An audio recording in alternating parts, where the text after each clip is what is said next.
My previous life, my mother cried, pleading with me to stop my younger sister from taking the civil service exam. Our father had committed a serious crime long ago and died of illness in prison. I couldn't bear to see my mother in pain or my sister despair. It took immense effort to persuade her to give up, but afterwards she became lazy, unwilling to work, and eventually lost her job. She blamed me, believing I had blocked her path to a stable career. With a single stab, she killed me. As my vision faded, I saw my mother's figure, expertly concealing the crime to help her. When I opened my eyes, I was back on the day my mother pleaded with me to stop my sister from taking the civil service exam. "My dear, you must talk to her, persuade her not to take the exam," she repeated. Right at dinner, my younger sister, Snowy, announced, "I've quit my current job. I'm determined to prepare for the civil service exam." Hearing her decision, my mother, May, was stunned, her chopsticks clattering to the floor. Snowy frowned and said, "Mom, don't you know? Passing the civil service exam now is like securing a stable job for life. Don't you want me to live well?" May stammered, I didn't mean that." "Good then," Snowy gave a knowing smile. As if remembering something, she turned to me. "Since you have to go to work every day anyway, can I use your room as my study room? You can clean it for me later." May's eyes darted to me, hoping I would say something to dissuade Snowy. Looking at the scene, identical to my previous life, pain still pierced my heart. I smiled gently. "All right, work hard, Snowy." Snowy beamed with satisfaction, but May couldn't bring herself to smile. She hastily ate a few bites, then stood up and left. I, however, was in no hurry. In my previous life, because my sister's job was far from home, she only came back once in a blue moon. May would be busy preparing all her favorite dishes. I loved those dishes too. This time, I had to eat my fill. After I finished eating, May pulled me into her bedroom, saying the exact same words as in my previous life. She wanted me to convince Snowy not to take the civil service exam. I stared at her, pretending not to understand. "Why? She's bought so many books and prepared so thoroughly." May hesitated for a few moments, then finally spoke the truth. "Your father. He was once in prison and died there. Please don't let Snowy know about this, okay? I'm afraid she won't be able to handle it." Since childhood, whenever we asked where our father was, May always maintained a gentle, amiable demeanor, recounting his heroic deeds. In her stories, the man we had never met was a hero, busy day and night, even sacrificing himself. Snowy and I both believed those stories implicitly. Snowy even often proudly called herself the hero's daughter at school. In my previous life, when I heard the truth, I was speechless. Thinking of the difficulties May endured raising us alone, and thinking of Snowy's diligence in preparing for the exam, I decided to keep the secret and find a way to stop her. I didn't want the image of her father to crumble in Snowy's heart, nor did I want her to know that she was ineligible for the civil service exam from the start. I analyzed all the costs and risks of taking the exam, then secretly paid to find her a high-paying, easy job near home. Eventually, she gave up on the civil service exam. I thought life would be peaceful like that. But I never expected Snowy's true nature to be lazy. Even the easy job I found for her, she didn't want to do. Her lackadaisical attitude displeased her superiors. No matter how many good things I said, it was useless. Eventually, she was fired. With no income and unable to maintain her lavish lifestyle, she blamed everything on me. Using the excuse of helping Mom clean, she tricked me into coming home, then plunged a knife into my heart. "It's your fault. If you hadn't stopped me, I would have passed the civil service exam and wouldn't have been fired." Everything happened so suddenly I couldn't react. I saw my mother standing in the distance, doing nothing. I raised my hand for help, but I heard her say, "Snowy, gently, too much blood will be hard to clean up." Why? I was her daughter too. Why did she only protect Snowy? Unwilling, I closed my eyes. When I opened my eyes, I was back on the day Snowy announced she was quitting her job to take the civil service exam. This life, I would definitely encourage her wholeheartedly to prepare. Then, I would let her know she was never qualified. I want to see how she overcomes that. Looking at May's pleading eyes, my heart was utterly calm. In my previous life, I didn't want to provoke her, so I didn't ask further. But this life, I was naturally curious. "What crime did Dad commit, Mom?"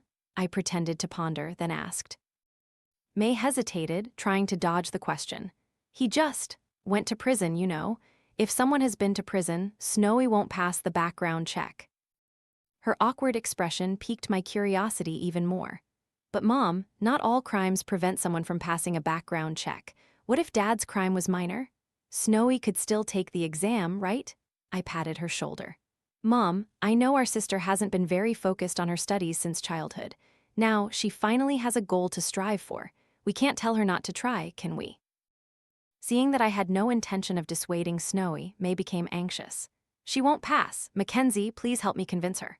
No matter what May said, I maintained an encouraging attitude towards Snowy. She also resolutely refused to specify what crime Father had committed. Finally, she exploded. I told you to convince her, so convince her. Oh, I'm so miserable. I raised you children with my own hands, and now you won't listen to me. This was the tactic May always used to pressure me. Only now did I realize she had never used this tactic on Snowy. She only targeted me when I didn't want to drop out of school to help her work, when I wanted to continue studying instead of taking a part-time job, when I asked for money to travel like Snowy. She only pressured me. May cried, Mackenzie, please help your sister. Aren't you a company director? Find her a job, and she won't think about taking the civil service exam anymore. I scrutinized her actions. Why didn't I realize in my previous life that her tears were so fake, so performative, and she wanted me to find Snowy a job? Weren't all of Snowy's previous jobs arranged by me? To temporarily appease May, I gently said, all right, I'll find a way to talk to her right away. She stopped crying, wiped her tears, and smiled, taking my hand. That's right, Mackenzie. She's your sister, after all. You can't just abandon her. I casually withdrew my hand and gently replied, of course, I'll advise her with all my heart. I will advise her to double her efforts, to make her think she can overcome anything, only to finally realize she is unqualified. You're right, Mom, she is my sister. After all, even when I died in my previous life, she was still my sister. May nodded, but for some reason, from her expression, I sensed a hint of smugness, as if she held all the cards. I secretly arranged to meet Snowy. Initially, she refused to go. Sis, don't you know every minute, every second is precious to me right now? I don't have time to play with you. Good acting. If she hadn't been online playing games 3 minutes ago, I might have believed her. I sent her the location of a high-end restaurant. Snowy immediately replied, wait for me, sis, I'll be right there. This restaurant was famous for its exorbitant prices, and Snowy's social media was full of posts showcasing luxury items to flaunt her taste. I spent a large sum to book a private room. As expected, Snowy appeared like a swift shadow before me. Sis, this is rare. Your taste is pretty good today, isn't it? She expertly took the menu from the waiter and ordered several of the most expensive dishes. I smiled faintly. Didn't I think you were studying so hard, so I wanted you to relax a bit? Snowy nodded. Of course, sis. You don't know, reading those exam questions makes my head spin. My eyes hurt too. I stirred my coffee, pretending to be troubled, frowning. Snowy, do you really have to take the exam? Snowy immediately became tense, her voice sharp. Mackenzie, what do you mean? You don't want me to live well, do you? I looked at her coldly. If there's something to discuss, fine. If not, I thought for a moment, then spoke frankly. Mom doesn't want you to take the exam. Snowy scoffed. How can that be? Mom promised me, if I pass, she'll reward me with a new house. A house? I quickly recalculated May's current finances. Since Snowy and I started working, only I had sent her money every month. Most of that money, in turn, was used to support Snowy. What money did she have now? No money, no house. She was definitely planning to come asking me again. Hatred surged through my body. I didn't understand why she always favored Snowy, even though we were both her daughters. But on the surface, I maintained a smile. Is that so? Aren't you just jealous of me, afraid that if I pass, I'll surpass you? Are you trying to sow discord between us sisters? Snowy frowned, looking annoyed, but showed no intention of getting up to leave. After all, those expensive dishes hadn't been served yet. I took a sip of coffee, nonchalantly saying, Mom stays at home all day cooking, cleaning, and taking care of you. She can't help but feel a little resentful. I'm not saying much, but you should do some things yourself. Don't always bother Mom. Seeing her expression change, I gently continued. Even the neighbors know all about it. Snowy, even in her previous life, was lazy, enjoying others' care, living like a fairy. But if it was said directly, she couldn't stand it. I'm not doing anything. I'm busy studying here. The food was served. I peeled a lobster and put it in her bowl, smiling. All right, I know studying is the most important thing for you right now, but you also know Mom's personality. If she goes out and says a few things, and rumors start spreading, you won't be at peace. I subtly led her. How about I pay for a rental room for you outside so you can study in peace?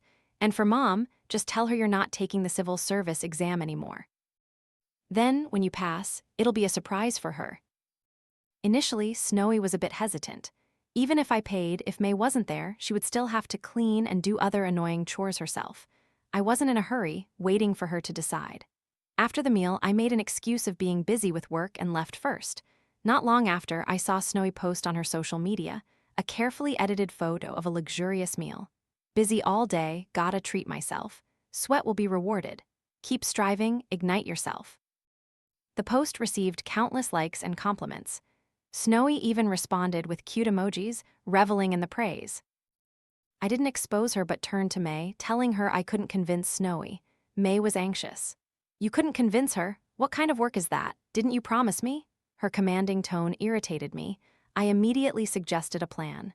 She needs to study, so she needs a quiet environment, of course. Mom, try making some noise in the house. If she can't concentrate, she'll naturally give up. May hesitated a bit. She knew it would make Snowy angry. But Mom, you're doing this for her own good, she'll understand. Once she gives up, I'll find her a good job. Hearing this, May finally agreed. Then remember to find her a high-paying, easy job. Don't let her suffer. I hung up, silently waiting for the drama to begin. Indeed, just a few days later, Snowy messaged me. Sis, can you help me rent a house? I replied. What happened? She immediately sent several 60-second voice recordings, filled with frustration at May. In short, even though she was in her room studying, the soundproofing wasn't good. May kept making noise, like chopping meat all morning, almost splitting the cutting board. Even the neighbors came over to complain. I laughed. Only May could come up with this. She also frantically cleaned the house, mopped the floors, wiped tables, making as much noise as possible. Snowy had confronted her, yelling, but May feigned innocence, only saying, Mom just wants to keep the house clean so you can feel comfortable and study better. Snowy angrily cursed, that old woman is clearly doing it on purpose. She still didn't forget to ask me, Sis, quickly help me find a house. It needs to have plenty of light, not too small is cramped and uncomfortable. Good soundproofing, no strange neighbors around, and a nice view that's pleasant to look at. I almost blurted out, are you dreaming? But in the end, I agreed. However, I specifically told her, remember not to tell Mom, okay? Just tell her you're not taking the exam anymore and you're going out to look for a job. What if she doesn't let you leave the house? Seeing her text, okay, immediately I smirked. My dear sister, you must not disappoint me. You must pass that exam. At the same time, I hired someone to investigate the circumstances of my father's death in prison. One thing I could never forget was that in my previous life, when May saw Snowy stab me to death, she said, so much blood, it's hard to clean up. A chill spread through my heart. A terrifying hypothesis rushed into my mind. Had she dealt with something before? Very quickly, Snowy moved into the house I rented for her. She even complained, Sis, what kind of terrible place did you rent? It's so small and you didn't even say anything. This is the best place available. The rent isn't cheap either, just bear with it for now. You know it's hard to rent a house lately, right? The other day I saw a place you might like, but I found cockroaches, so I chose this one. Snowy pouted but obediently put down her luggage. She sat on the sofa and blurted out, Sis, I'm hungry. I raised an eyebrow. You want me to cook? Hey, KFC has a new fried chicken item lately. It's delicious. Can you buy some for me? After hearing this, I pretended to check my phone. Oh, I'm still busy with work. You can take care of yourself, okay? I'm leaving now. As long as I was fast enough, I wouldn't become a puppet controlled by her. After getting Snowy settled, May called. I rubbed my forehead, annoyed. Mackenzie, Snowy isn't going to take the exam anymore. Quickly find her a job so she stops having silly thoughts. I couldn't help but ask, what if I don't find one? Her harsh, accusing tone erupted. Not find one, you promised me. Are you going to go back on your word? She's your sister, you have to take care of her. A cold sensation enveloped me. In my previous life, no one considered me a sister. I calmly replied, okay, I'll find her a job. I'll help her in the best way possible.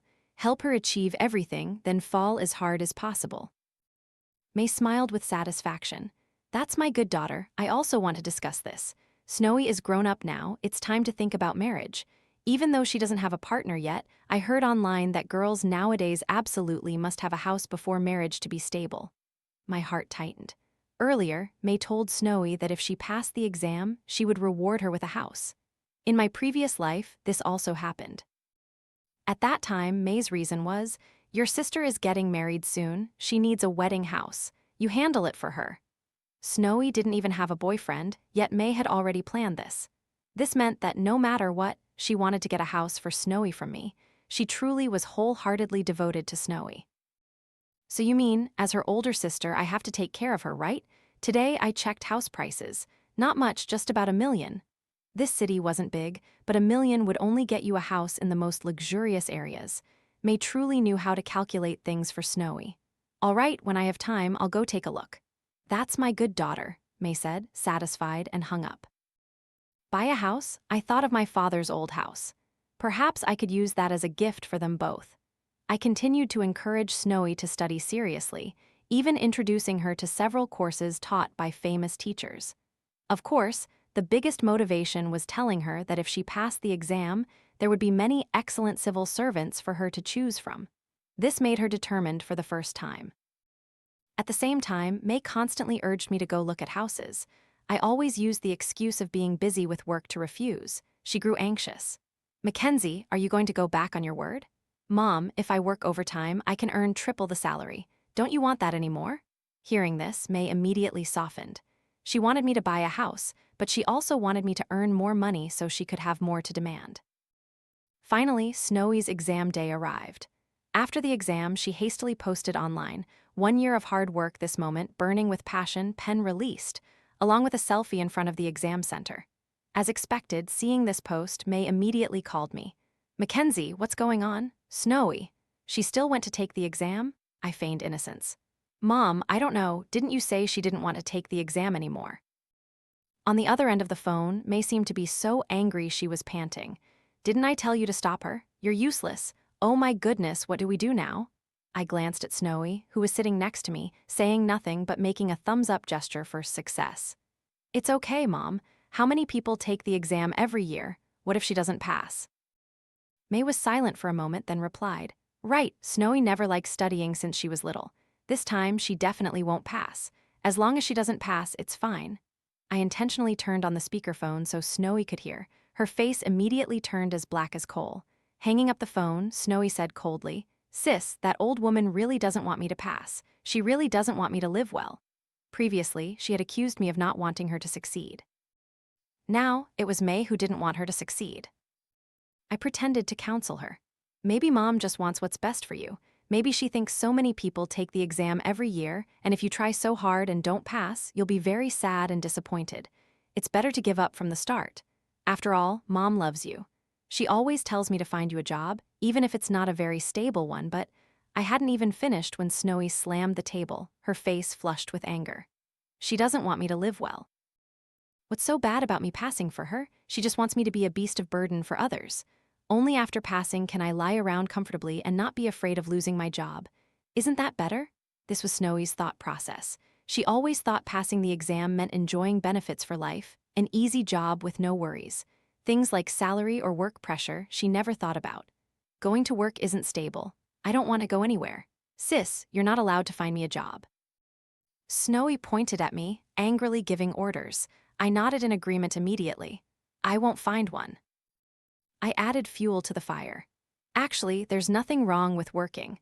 I can help you find an easy, high-paying job, working only from 9 a.m. to 5 p.m.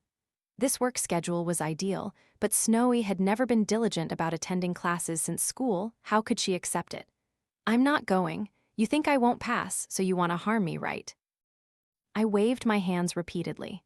"How could I? You've prepared so thoroughly, you'll definitely pass. You must *pass, Snowy, so that when the background check happens, you'll discover that even passing the written exam is useless. That expression of yours will surely be interesting." On my way back to my apartment, I received a message from the person I hired to investigate my father's case. They sent me a court judgment from over 20 years ago. Looking at the black text on the yellowed paper, I was stunned, speechless. No wonder May was so certain that Snowy couldn't pass the background check. I told Snowy to tell May that she had gone to look for a job. Hearing the news, May repeatedly questioned me to confirm. She seemed not to believe Snowy. I firmly replied, she really went to work. In reality, Snowy was still holed up in the house I rented for her, playing games. May breathed a sigh of relief. Then she asked me, "Are you free the day after tomorrow? Come home for a bit, okay?" I asked, surprised. "Is Snowy coming home?" "No, no, no. Mom just wants to see you." Don't tell your sister. When someone suddenly wants to see you for no clear reason, there's definitely an underlying motive. But I still decided to go home. As soon as I stepped inside, the dining table full of chicken, duck, and shrimp immediately caught my eye. These were dishes that were only cooked when Snowy came home. On the sofa sat a strange, obese man with a shiny bald head. May enthusiastically greeted me. "Mackenzie, come here. Let me introduce you. This is General Manager Zhao." General Manager Zhao smiled, his eyes squeezed into small slits by the layers of fat on his face, exuding a greasy, nauseating aura. I didn't understand, so I asked, "General Manager Zhao?" May immediately displayed an unprecedented enthusiasm. "General Manager Zhao here is famous for being young and talented. He owns several big companies." General Manager Zhao, hearing the flattery, lifted his head proudly, revealing a double chin of wrinkled fat. I secretly rolled my eyes. So May intended to sell me to him. Young and talented. I looked at General Manager Zhao from head to toe. The wrinkles on his face couldn't be saved by cosmetic surgery. His whole being exuded the scent of someone with 1 foot in the grave. May truly was good to me. Seeing me standing still, my face cold and unmoving, she started to get annoyed. "Mackenzie, what are you standing there for? Quickly sit down and eat. Invite him to sit too." As soon as I sat down, a leg snaked under the table and touched mine. I couldn't help but powerfully kick him. General Manager Zhao yelped in pain. I yelled, "Cockroach!" and kicked a few more times. As soon as I stopped kicking, I pretended to be apologetic. "I'm sorry, I was so afraid of the cockroach that I wasn't paying attention." May was about to scold me when the sound of a key turning in the lock echoed from the door. Snowy walked in, looked around, then pointed at May. "Well done, Mom. You dared to hide this from me, only feeding Sis delicious food without calling me?" I secretly smiled. Snowy arrived so quickly. As soon as I entered the house, I had taken a picture of the feast and sent it to her. May hadn't expected me to bring Snowy back. I stood up, imitating May's earlier demeanor, enthusiastically introducing her to Snowy. "This is General Manager Zhao." Snowy, unlike me, didn't hold back. As soon as she saw him, she blurted out, "Where did this fat pig come from?" General Manager Zhao dropped his chopsticks. "Little sister, I'm a general manager. You shouldn't talk like that." Snowy's contempt grew. "A general manager who has to come to my house for dinner. Looking like this, you'll go bankrupt sooner or later." May was both astonished and angry, looking at General Manager Zhao's increasingly grim face, then at Snowy's arrogant expression, unsure what to do. Insulted like that, General Manager Zhao, of course, wouldn't tolerate it. He stood up abruptly, dusted himself off, and left. I tried to suppress my laughter, pretending to scold Snowy. "You shouldn't talk about people like that, it's disrespectful." Snowy didn't care. "Once I pass the exam, are people like him worth my respect?" It seemed that in Snowy's mind, she had already imagined herself as a high-ranking official. May, hearing this, couldn't believe it. "What are you talking about? Didn't you go to work? You can't pass the exam." This comment struck a nerve with Snowy. Initially, when I told her that May wanted me to stop her from studying, she thought I was trying to sow discord between her and her mother. But after May deliberately disrupted her studies, forcing her to move out, and then listening in on my phone call with May earlier, now that May had directly said those words, Snowy's face immediately turned cold. "What do you mean, Mom? What do you mean I can't pass the exam? You have to explain yourself today." May panicked, waving her hands, stammering, No, I didn't mean that." How was she going to explain now? Tell Snowy the truth, let her know that the heroic image of her father was just her lie? I recalled Snowy's appearance in school, always proudly boasting that she was the hero's daughter, even earning admiration from her friends. Even now, she occasionally mentioned her heroic father in her stories. If she knew it was all a lie, she would probably go insane on the spot. Furthermore, she was still dreaming of passing the civil service exam. May, at a loss, turned to me for help.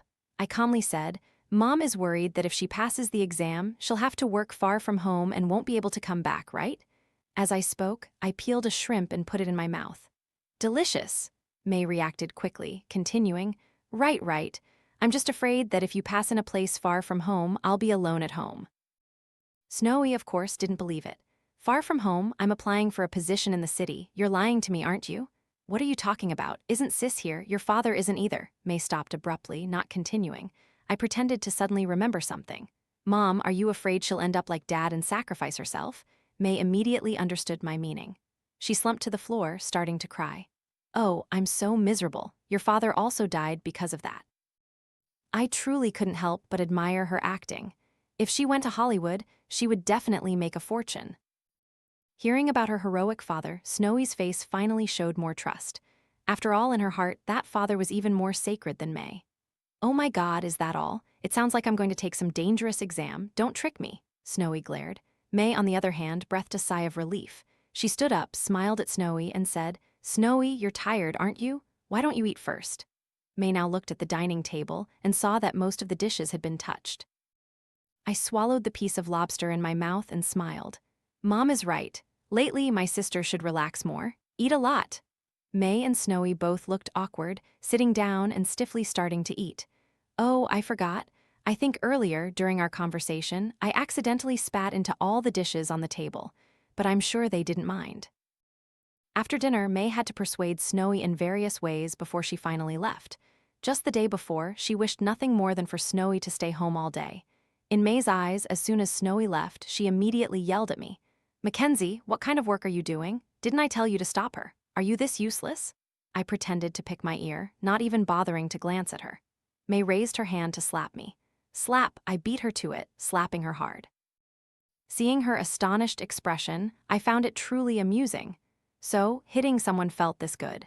Unable to resist, I kicked her again. May stumbled to the ground, still maintaining an expression of disbelief. I laughed coldly. Where's all your energy from earlier today when you wanted to sell me to that general manager Zhao? Snowy was right, a nauseating fat pig, and you even tried to use me. In your eyes, am I only worthy of someone like that? May clutched her stomach in pain, but still had the strength to curse. Ungrateful wretch, I raised you for so many years. What's wrong with wanting a little repayment? I laughed sardonically. Raised me. If it weren't for the 9-year compulsory education law, I wouldn't even have gone to school. While Snowy ate well in the cafeteria every day and occasionally had snacks at the school gate, I had to go hungry. When Snowy made a mistake, I was the one punished because I couldn't look after her. When I was bullied, Mom slapped me and asked if I had offended someone else. This is how you raised me. How wonderful. All these years, I've sent you money. Is it still not enough to repay you? May gritted her teeth, her face contorted with anger. Not enough, never enough. If it weren't for you, you illegitimate child, your father wouldn't have gone to prison, wouldn't have died. You're despicable. I wasted my time raising you. So that's how it was. It turned out I wasn't her biological daughter. All the questions in my heart were finally answered. No wonder in my previous life she could help Snowy deal with me. It was clear who she would help, her own child or an illegitimate one. A middle-aged woman like her was certainly no match for me. I slapped her again. I'm not your daughter, so why should I have to take care of you? I laughed indifferently. You don't have a job, no income. Snowy also doesn't have a job, no income. If I don't give you money, how do you two useless people plan to live? May hadn't expected me to say that. She was stunned. How could she know I had already died once? After dying once, what more was there to fear? May gritted her teeth and yelled, You ungrateful brat, you think you're so tough now, don't you? Do you think I can't get you fired? It turned out she had nothing in her hands to threaten me with. In my previous life, I was tightly controlled by her because I loved her, even if that love was fake. May, is that all the ability you have? Looking at her disheveled appearance, I laughed coldly, reminding her, Don't forget, tomorrow are the exam results. I saw Snowy preparing very seriously. If she passes, how do you plan to explain? May's mouth hung open, unable to utter a word. I didn't bother looking at her anymore, turning and walking away, leaving behind her mournful cries. On the day the results came out, Snowy indeed posted online, Effort will be rewarded, along with a photo of her score sheet. I had to admit when she focused, she could achieve good results. Unfortunately, all her efforts were in vain. Snowy messaged me hesitantly. Sis, I definitely passed this time. What are you going to reward me with? It seemed May hadn't told her that we had argued. I praised my sister.